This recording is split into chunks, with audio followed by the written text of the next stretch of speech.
자, 여러분 반갑습니다. 지금부터 자동차공학 10주차 세 번째 강의를 시작합니다. 자, 두 번째 강의에서 니켈 이온 전지를, 니켈이라네, 리튬 이온 전지를 자세히 설명했습니다. 이제 다른 전지들 한번 쭉 정리를 한번 해보도록 할게요. 1차 전지, 2차 전지 있는데 1차 전지는 그냥 이름만 하고 넘어가고 전지별 특성, 전지별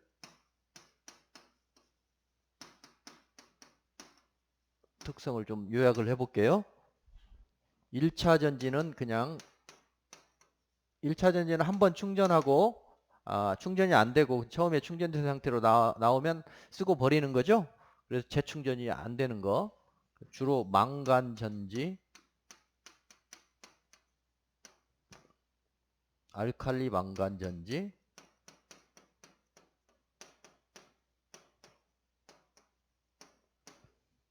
리튬 1차 전지도 있어요. 리튬 전지도 있어요. 1차 전지. 이건 그냥 넘어가고 각자 한번 정리를 해봐요. 2차 전지가 중요하니까 2차 전지 위주로. 가장 오래된 것이 이제 납축전지예요. 납산전지라고도 하고 납축전지. 1859년에 발명됐어요. 1859년 발명. 하나씩 한번 좀 볼게요. 그 다음에 나온 것이 니켈과 카드뮴, 니켈, 카드뮴 전지.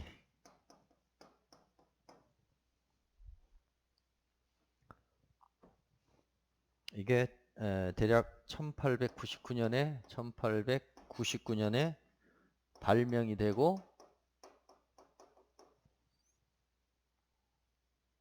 1960년대에 양산이 됐어요. 1960년대 양산.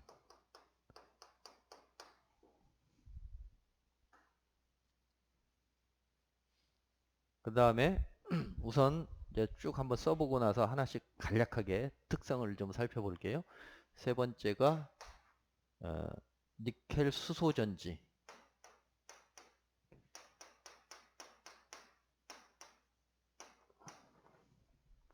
이건 90년대 실용화. 92년부터 92년에 대량 생산. 1992년에 대량 생산. 그 다음에 네 번째, 우리가 아까 했던 리튬 이온 전지가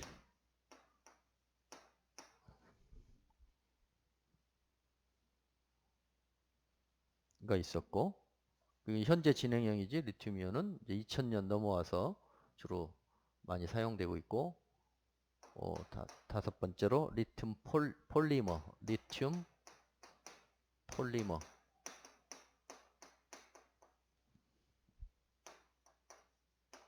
전지. 그 다음에 이제 전극 한쪽을 공기로 쓰는 약간 미래형인데 6번, 7번 아연과 한쪽은 공기 전지. 또 리튬과 공기.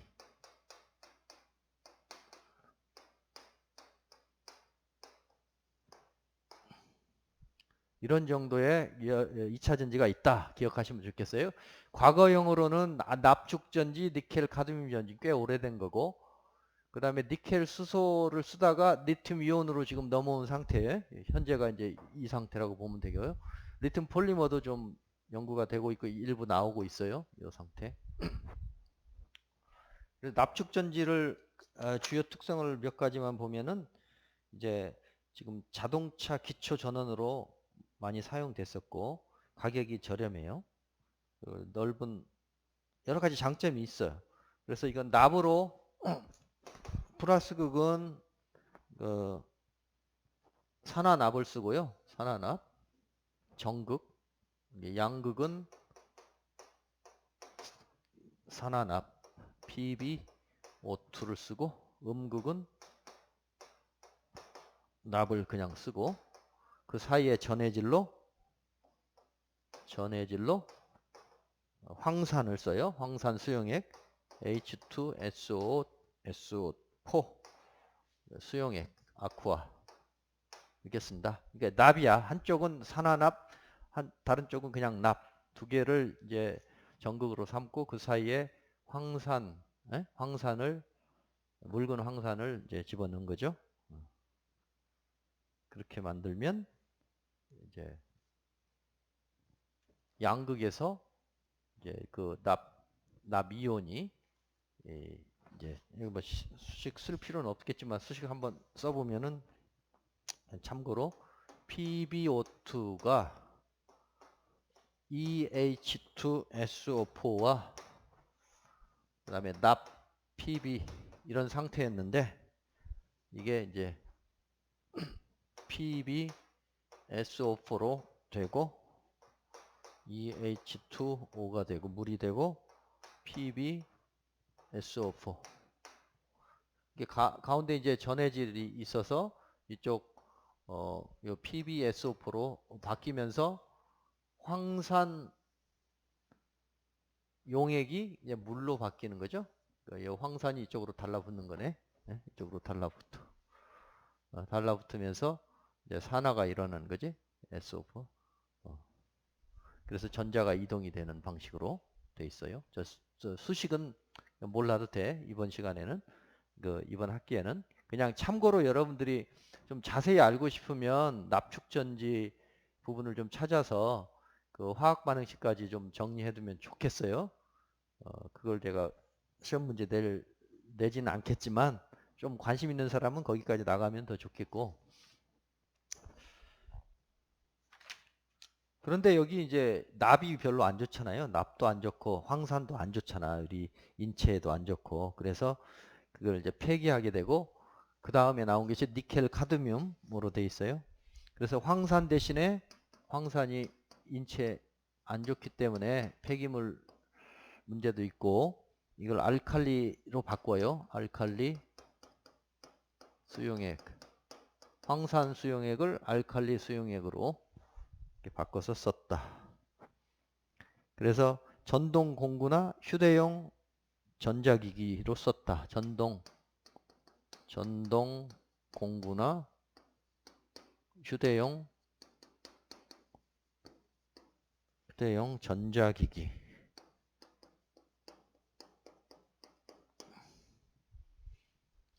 니카라고 그러지?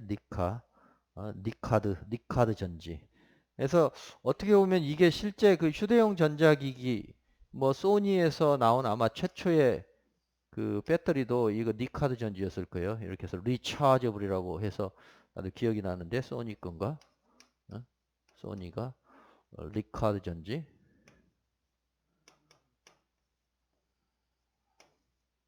니카드 전지.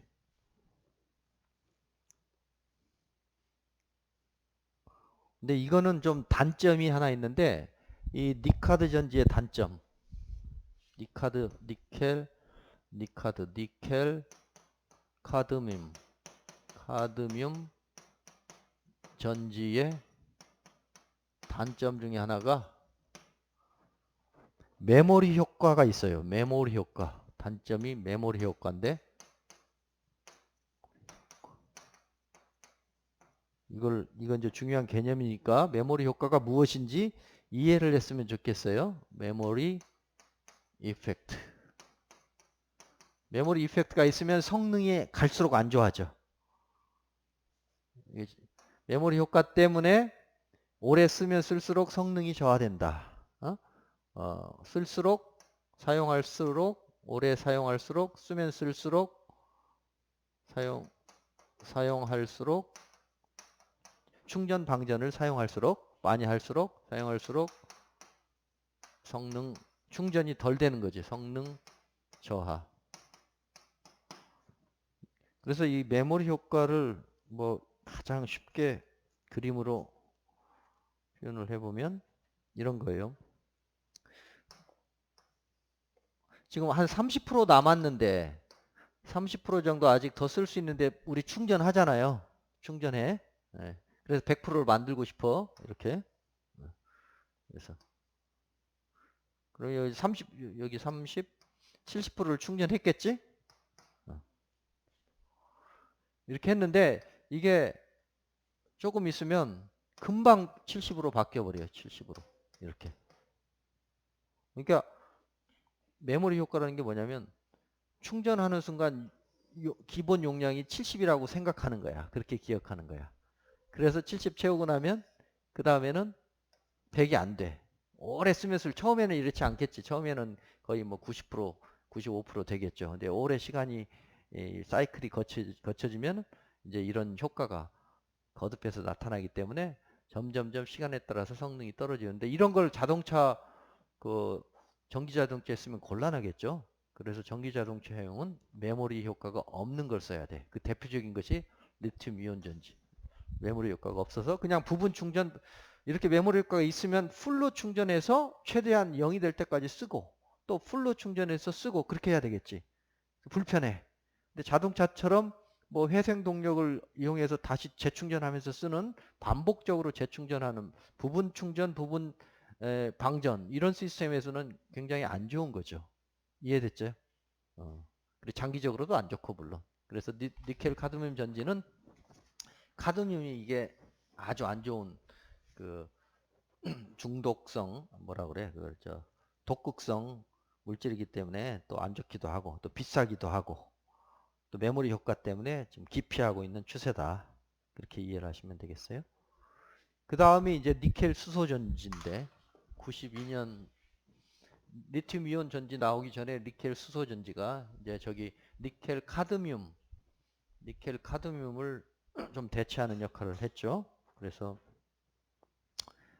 이 니켈 카드뮴에 비해서 카드뮴 전지에 비해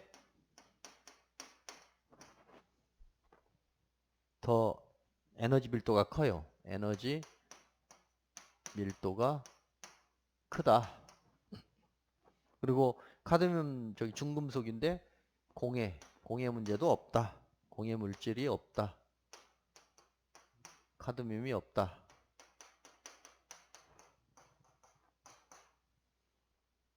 그래서 자동차용 무공해 대형 전지로 많이 활용되고 있다.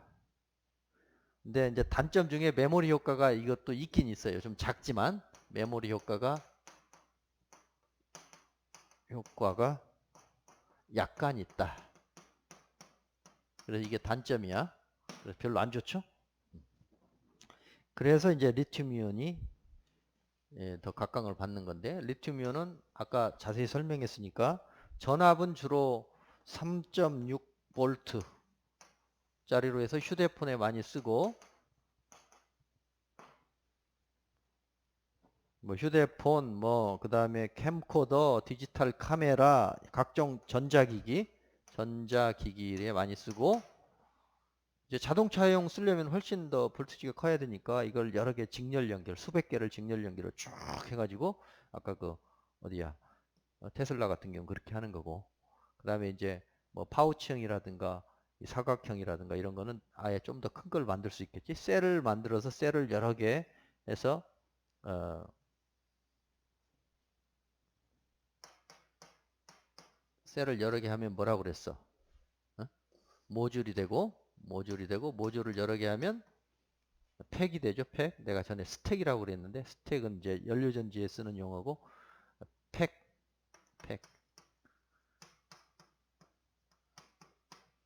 모듈. 이게 단위 하나, 셀이 이제 그 전지 하나고 셀을 뭐 모아서 모듈화하고 그 모듈을 또 뭐 6개인가 8개인가 해서 팩으로 만들고 해서 전체 원하는 용량을 만드는 거예요. 이거 예를 들어 300개 정도 하면은 여기 나오겠지? 곱하기 300개 하면 얼마 나오겠지? 그런 식으로 해서 전체 그 용량 설계를 하는 거죠. 그래서 리튬 이온 전지는 장점이 많다. 이것도 물론 양산은 소니에서 했었어요. 소니. 소니가 굉장히 앞서갔어. 지금도 연료전지에 소니, 파나소닉 이런 기술력에서는 앞서가고 있고, 그 다음에 우리나라 이제 LG 화학이니 뭐 삼성, SDI, SK 이노베이션이 뒤따르고, 지금 LG 화학이 거의 1위를 다툰다고 그래요. 그 다음에 중국에서는 이제 저렴하게 막 만들지. 중국에서는 바이두라는 그 전기자동차 회사가 뭐 다 해, 다 해. 전기자동차 만드는데, 여기 이제 이 배터리도 하고, 배터리에 그 재료들 있잖아요. 아까 활물질 이런 것도 다 만들어. 그러니까 거기는 그냥 모든 걸 다 자체적으로 하는 수준. 히토리도 많으니까.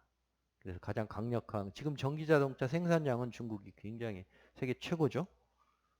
그 저렴하게 만들고 가장 강점은 리튬 이온에서는 메모리 효과가 없다. 없어서 장기간 사용해도 충전이 잘 된다. 원래 그 성능을 계속 장기적으로 유지할 수 있다. 그렇게 이해를 하시면 좋겠어요. 그래서 뭐 식으로 하면 아까 내가 식까지는 안 썼는데 리튬 이온에 대해서는 그 양극 음극에서 식으로 쓰는 걸 좀 이해했으면 좋겠어요. 리튬 그때 이제 코발트를 썼을 때 그 양극 활물질로 니켈 코발트 산화물 억사이드 양극 활물질 이걸 썼을 경우에 식을 한번 써봐요. 이게 코발트 대신 뭐 망간이 갈 수도 있고 또는 니코망이 갈 수도 있고 니코망, 니켈, 코발트, 망간 뭐 이렇게 갈 수도 있어요. 근데 이제 코발트가 첫 번째 나온 거니까 이렇게 있을 때 니켈, 코발트, 악사이드, 산화 코발트 리튬이지? 자꾸 헷갈린다. 니켈하고. 그러니까 리튬, 코발트, 악사이드 또는 산화 코발트, 리튬. 이것이 이제 산소, 이게 산소라네. 수소, 뭐야, 탄소죠, 탄소. 흑연. 이거 N개, 이게 뭐 6개, 뭐 12개 이런 식으로 해서 흑연을 나타내는 거지. 흑연. 흑연하고 이제 있으면은 이게 리튬, 여기 이게 지난번에 잘못 썼나? 1-x만큼이 잔류하고 CO, O2 더하기 CN의 리튬 X만큼이 같다. 그런 거죠. 그러니까 처음에 이게 양극이고 음극에 있었는데 충전이 되면 여기 리튬이 그 탄소 속에 들어갔다. X만큼 들어갔다. 그러면 이쪽 떨어져 나간 거에는 1-X만큼 남았겠지. 그런 식으로 이 감각적으로 좀 이해해 보려고 하세요. 그래서 여기 구체적인 숫자가 들어갈 수도 있고 제너럴하게 쓰면 처음에 이게 이제 양극의 활물질이잖아. 이제 이해되죠, 이거. 양극 활물질, 양극. 이거 음극이 흑연이라고 그랬지. 음극. 이렇게 있었어. 그러니까 충전을 시킨다. 이게 충전.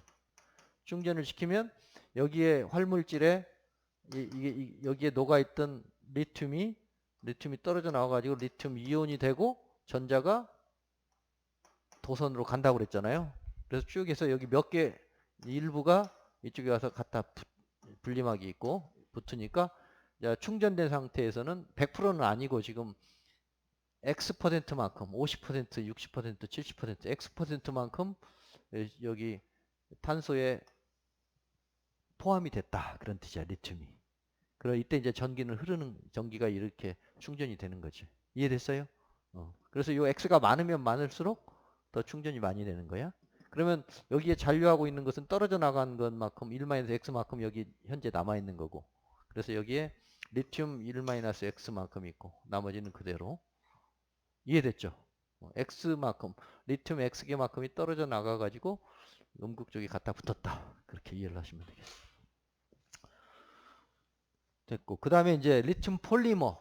리튬 이온에 비해서 장점이 있다. 폴리머이기 때문에 리튬 이온은 그 안에 전해질이 액체잖아요. 액체이기 때문에 그 문제가 이제 큰데 그래서 그걸 폴리머는 액체는 액체지만 젤 같은 거니까 조금 더 안정성이 있어.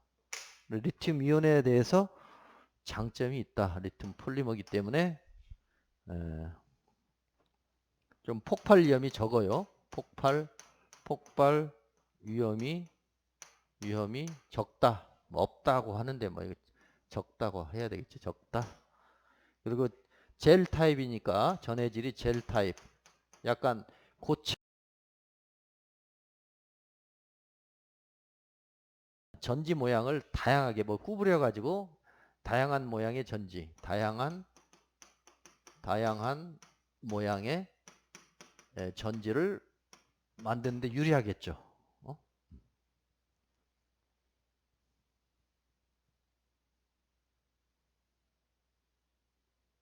그래서 리튬 이온보다는 더 안정성이 있다는 장점이 있어요. 안정성.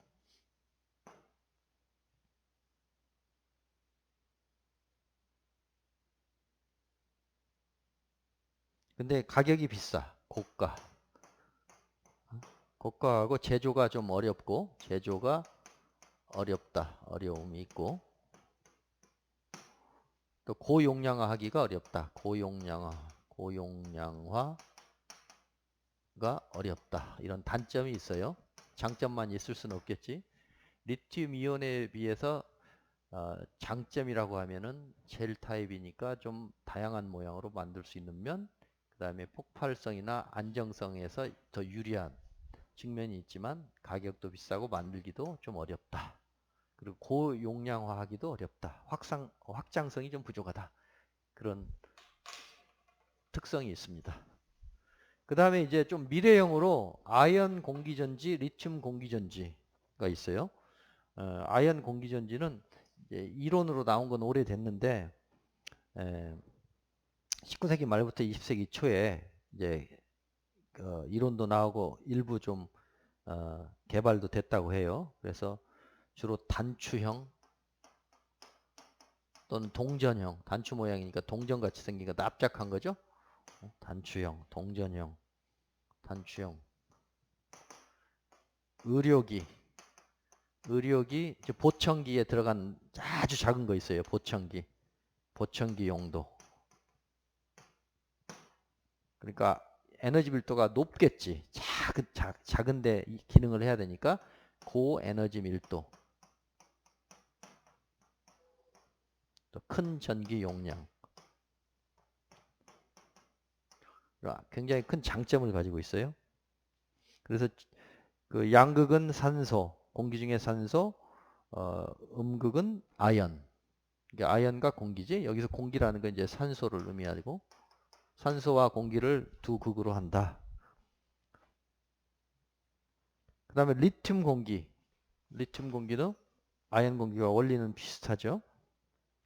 그래서 양극 물질을 금속 산화물로 한 거를 공기로 쓴다. 아까 양극재가 가장 비용이 많이 든다고 그랬잖아요. 리튬 이온에서는 그것을 공기로 쓴다. 즉 공기 중에 산소를 쓰는 거지. 실제로 산소. 차세대 배터리.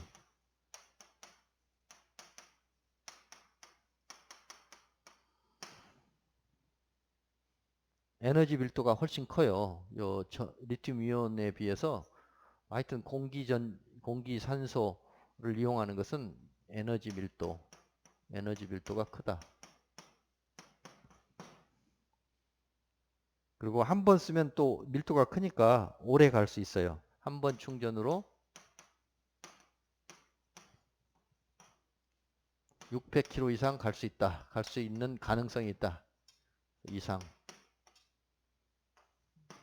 그래서 좀 미래형 차세대 배터리로 리튬 공기전지도 주목을 받고 있습니다. 이 정도 하면 이제 2차 전지의 기본적인 원리, 그 다음에 대표적인 그 다음에 흐름도 이해할 수 있을 거예요. 납축전지, 니켈, 카드뮴, 니켈, 수소까지 오고 지금 가장 각광을 받는 게 리튬 이온 전지인데 이 자체로도 지금 여러 가지 발전해 나가고 있다. 양극재 개발, 음극재 개발, 특별히 그 활물질이라고 하는 거, 그 개발해서 용량을 높이고 하는데 이걸로는 한계가 있기 때문에 아마 리튬 공기나 이런 새로운 타입의 기존의 원리는 있었지만 그동안 기술이 부족해서 구현을 잘 못했던 것들을 이제 만들어내면서 뛰어넘는 것이 나올 수도 있다고 봐요. 그래서 가끔 요즘 신문에 보면 뭐 한 번 충전으로 1000km 간다, 2000km 간다 하는 전지 개발 이렇게 나와요. 물론 연구 수준인데 그래서 앞으로 이걸 좀 주목해 볼 필요가 있어요. 현재까지는 한 400km, 500km 가는 것이 상용화돼 있기 때문에 한 번 충전으로 주로 리튬 이온 전지로 하잖아요. 그렇기 때문에 수소 전지에 비해서는 수소 연료 전지차에 비해서는 한계가 있잖아. 수소 연료 전지는 뭐 수소통만 큰 걸 쓰면은 얼마든지 뭐 몇천 킬로도 가니까 한계가 있지만 이제 이 전지 분야에서 혁신적인 어떤 기술이 나와서 이게 600km가 아니고 1000km 이상 가는 것들이 나온다면 전기차의 그 미래도 훨씬 밝지 않을까 그런 생각이 듭니다.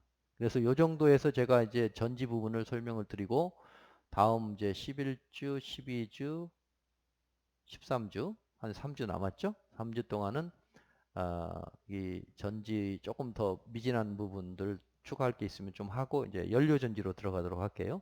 그래서 연료 전지도 사실은 전지하고 좀 같은 계열로 두는 분들도 있고 이 2차 전지하고는 또 다른 부분이 뭐야? 2차 전지는 배터리가 하나의 완성품이잖아요.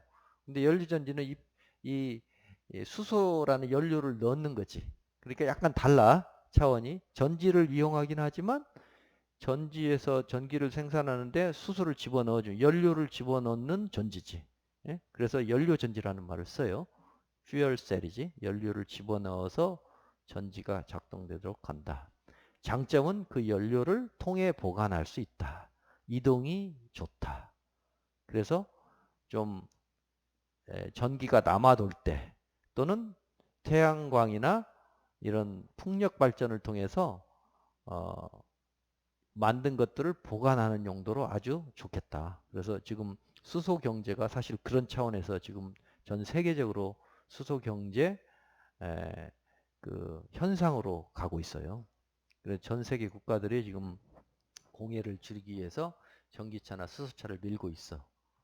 그래서 이런 큰 흐름을 알고 여러분들이 이제 공부하실 때 이 자동차 공학 과목을 통해서 전기차와 수소차의 흐름과 이런 것들은 이제 교과서에 잘 나와 있으니까 교과서를 참고하시되 이제 부족한 이제 세부적인 기술 부분들은 여러분들이 주체적으로 찾아가면서 해야 돼요. 대학 공부이기 때문에 여러분들이 찾아가면서 하고 저도 상당 부분 저 교과서는 최신 것들이 많이 빠져 있기 때문에 저도 많은 양을 지금 공부해 가면서 여러분들에게 제공하고 있는 거예요. 그래서 약간 이제 세부적으로 들어가서 전기화학적으로 공부하고 싶은 사람들은 전기화학 기초 정도는 그 기존에 나와 있는 동영상을 참고해서 전기화학 기초를 보시면 거기에 이제 원소 또 주기율표 또 산화 반응 정도 그다음에 그걸로부터 이제 그 두 개의 극을 뽑아내잖아요. 산화 환원 정도의 차이가 큰 거를 양극과 음극으로 삼잖아요. 그래서 많은 볼티지가 나올 수 있게 한다. 그런 원리를 좀 이해하시도록 하시고 그랬을 때 현재까지 가장 각광받는 게 리튬 이온 전지구나. 그렇게 이해하시면 되겠고 향후에 이제 리튬 공기 전지라든가 리튬 폴리머 전지도 부분적으로 사용될 것 같다 하는 것이 이 전지에 대한 강의 내용이었습니다. 이 정도면 어느 정도 윤곽을 잡는 데 도움이 됐을 거라고 믿고 이것으로 세 번째 강의를 모두 마칩니다. 수고하셨습니다.